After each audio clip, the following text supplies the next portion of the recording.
Hello everybody, my name is Nico Peeters. I am a student at Artevelde College and I follow marketing. For my course of business English, I needed to make a portfolio, and today I'm going to give you some extra information about my portfolio, about what I did, how I did it, and why I did it. I'm not going to tell you everything because in the link below the movie you can find all my tasks and everything that I need to prepare for my portfolio. So first I'm going to tell you about my SWOT analysis. My SWOT analysis are my strengths, weaknesses, opportunities and threats. My strengths are that I believe, a fairly good vocabulary and I know my grammar. My weaknesses are that I don't know how to write everything, I make errors. I stress a little bit too much when I have to talk in front of a group, and I don't always use my grammar correct. Opportunities. Well, opportunities I have to take is that I need to start working on time to finish everything on time, and I need to control my work better before I hand it in to eliminate faults. The threats that I have is I sometimes lose track of time to finish my tasks. I think I know everything well enough too soon, and I need to work faster. I'm a really slow worker. So my action plan for this year, or for this semester, is that I surely need to improve my grammar and I need to try to widen my vocabulary. Beside that, I need to lose my stress when I talk in front of a group. How will I do that? Well, I will try to talk more during the lessons to learn that it's not bad to make mistakes. Everybody makes mistakes. I'm also going to study better, harder, and longer, and I definitely have to begin sooner at my tasks. So that is my action plan for this semester, and I hope it will work. Okay, well, now it's time to talk about my cases and units. I'm not going to tell you everything that I did because you can find it in the link below my movie. I will tell you how I prepared myself and what I thought of the tasks. I must say that I'm glad that we had to make a task every week, because for students like us, it is good to work with the language as much as possible. And I also know that if we only have one presentation to do and we have an exam in January, I will only study for the presentation and I will only study for the exam in January. So for the rest of the semester I wouldn't do a thing. So for me in particular it was very good to have these tasks, because I was forced to work for English every week and I was forced to work with the language, and that is how you learn the language the best. So sometimes I was very mad because we had to make lots of stuff, but afterwards I was very glad that we had to do that all, that we had to make this portfolio, because it is very good to work with the language, to speak it, to write it, to make exercises. That's the only manner you will learn something. So for that I'm glad. I'm not so glad for all the tasks we had to make, because they weren't all so clear. Sometimes we didn't really know what to do. But I must say that the units communication, international marketing, and team building are very interesting units, and they are very important for our marketing development. So I must say that the cases are well chosen. So that was my part about cases and units. There was one task that I really liked making, and that was the video we have to make for a perfume commercial. It was a perfume for Henri Claude Cosmetics called Physique. First we had to do a brainstorm, a little brainstorm in our group, and we decided to change everything about the perfume. We started by changing the name. We chose the name Dr. M, Dr. Masculine or Dr. Medicine. We also changed our target group.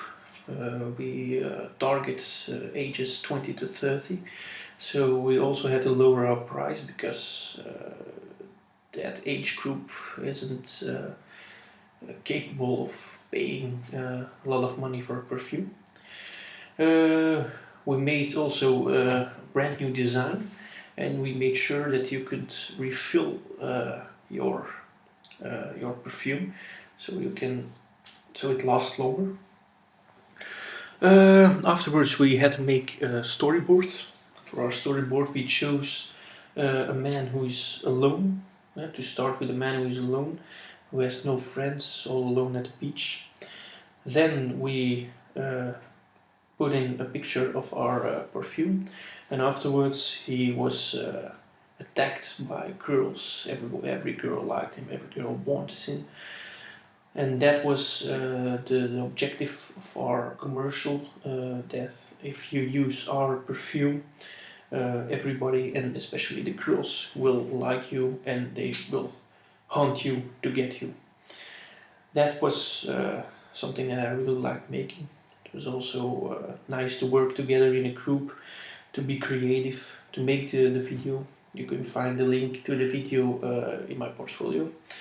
For the video, we've chosen to put two existing videos together. And as I said, it was really nice making it. It was a nice task and I really enjoyed it. So the next thing that I'm going to talk about is the book I've read. We were supposed to read a book in English about something that is related to business. I chose The World is Flat by Thomas L. Friedman. I have the book over here. It's a very thick book. It's a book about the rise of the internet, and especially the years after. He talks about how the internet has changed our way of doing business. In the first chapter he explains 10 flatteners of the world, because he says the world is flat. It doesn't mean the world is really flat, but he means that today we can go from Brussels to Washington to Tokyo, Canberra and back to Brussels in a couple of seconds just by using the internet. So he talks about 10 flatteners like outsourcing, inshoring, supply chaining, all items that have helped businesses to develop, that have helped businesses to become international, to become the big players in their field. The second chapter of the book is about how America has evolved during the flattening of the world, what chances America has taken and what opportunities they have let down. The third part of the book is how you and me have evolved, how we become more and more able to express our meanings, to tell what we think on the internet by uploading, by blogging, by making movies. And the last part of the book is about the geopolitics and the developing countries, and how they managed to begin on the flattening of the world, and how they have threatened the flattening of the world by, for example, the Cold War, and that China didn't let any other countries inside of their market. Then I have answered some questions that we needed to answer. So the first question was, which 5 items from the book did you find particularly interesting for business students? Explain and explain each time why you found them of interest. Well, the first item is the invention of the internet. Why? That's something interesting to read, to start with, and because then you'll realize where we come from and how it was before we could use the internet. because we as students, we are grown up with the internet. We don't know how it was before, as a figure of speech. Then the second item was outsourcing. Why outsourcing? Because many companies, even when they just start off, and like many students, want to do everything by themselves.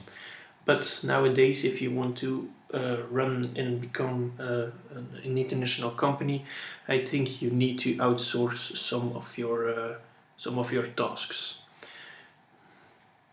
Then the third item is networking, but especially networking over the internet.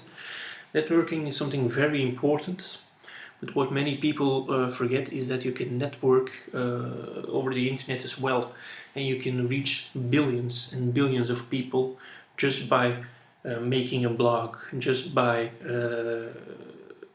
chatting on a forum, just by sending emails and stuff like that. You can reach billions and billions of people, and you can widen your network faster than any other network.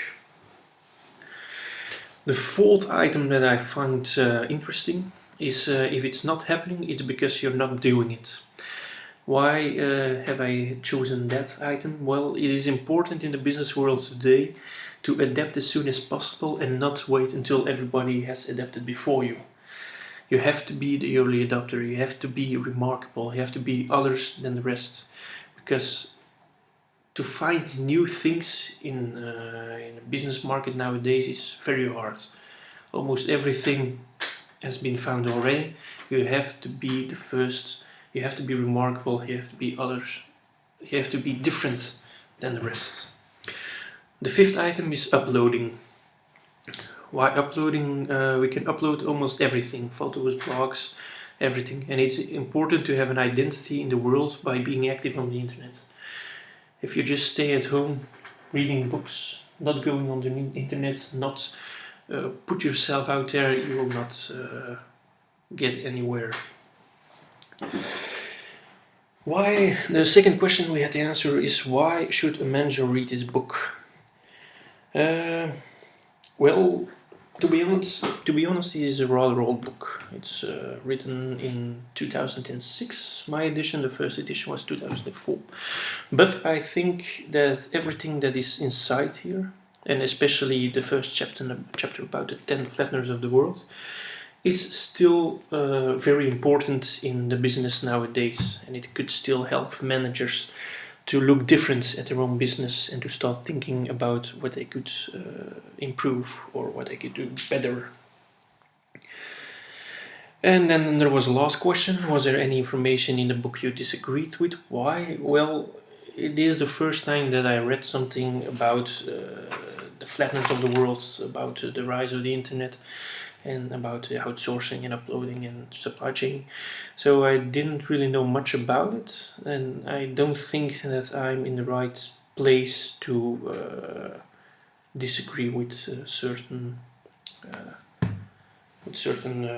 parts of the book. So no, I didn't disagree with anything. So the second big task we had to make was we had to write a blog. I must say that this was my favorite task. I'm not the kind of blogging person, but yeah, we had to make it, so I did it. We had to write 6 posts at least about a certain subject, and the subject that I chose was a review. A review is a small restaurant in Ghent, where I started working on the 22nd of September this year. I worked there on Wednesday and Thursday evenings, so 2 times a week. I've written a couple of blogs about review, but also a couple of blogs about things that are related to a restaurant.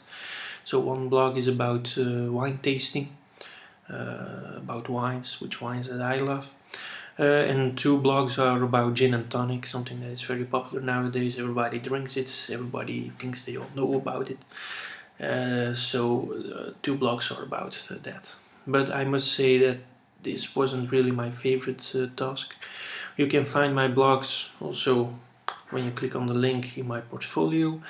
There is also a link to my blog web page.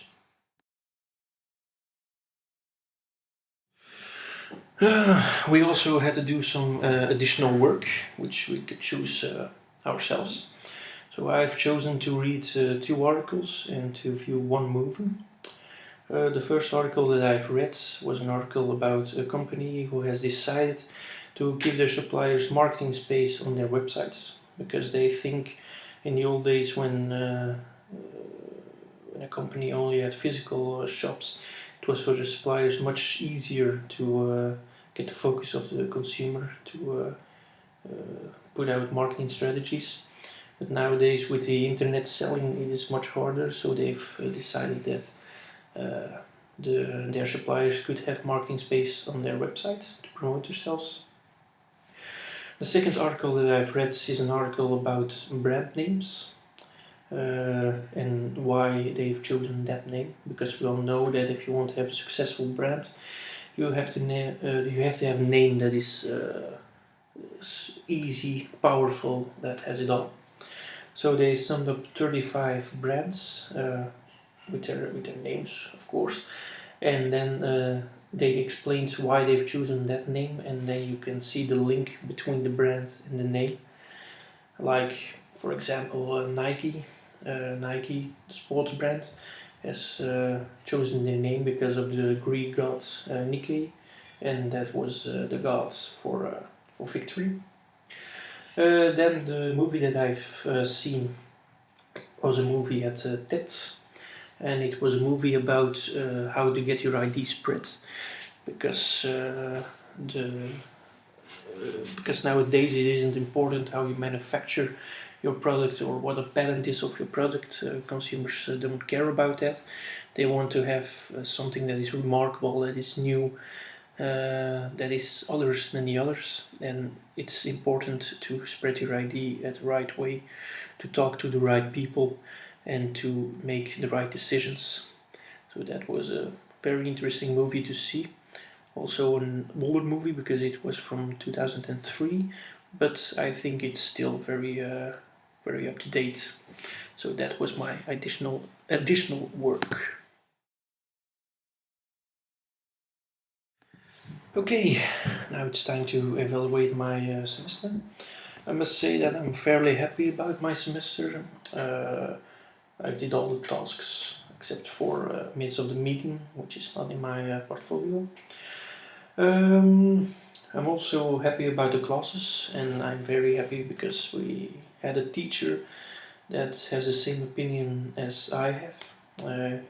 He also thinks that it's more important to talk a language and be able to express yourself in English than it is to write everything correct.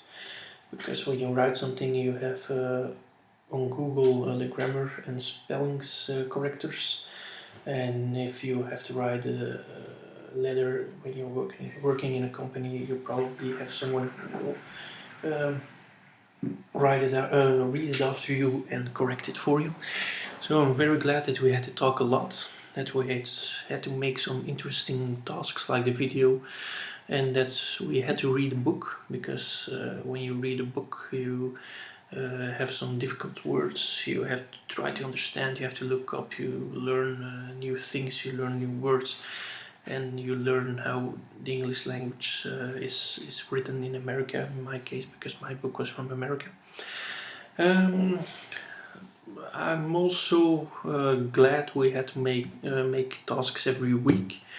I already said it at the beginning of my presentation. How do I evaluate myself? I must say that I'm improved. I especially improved by the fact that I dare more to speak in front of a group. I'm not so stressed anymore. My vocabulary has widened because of reading the book, because of working with English every week. I don't think that my grammar has really been improved, but that is my mistake, because I didn't really make extra exercises on the grammar, so that's my mistake. But if I look at my action plan, I must say that I did most of it. So I'm very glad, and I think I have had a good semester.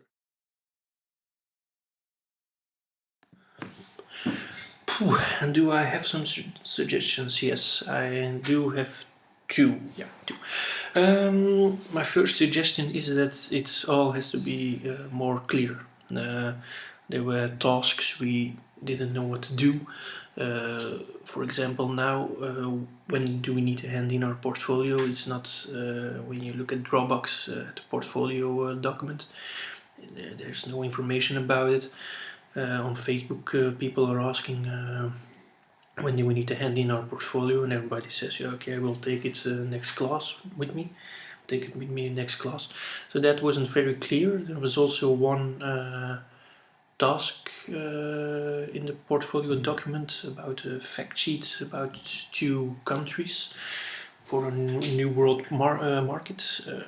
We didn't have any information about it. I've looked at Camillo, I didn't find anything about it.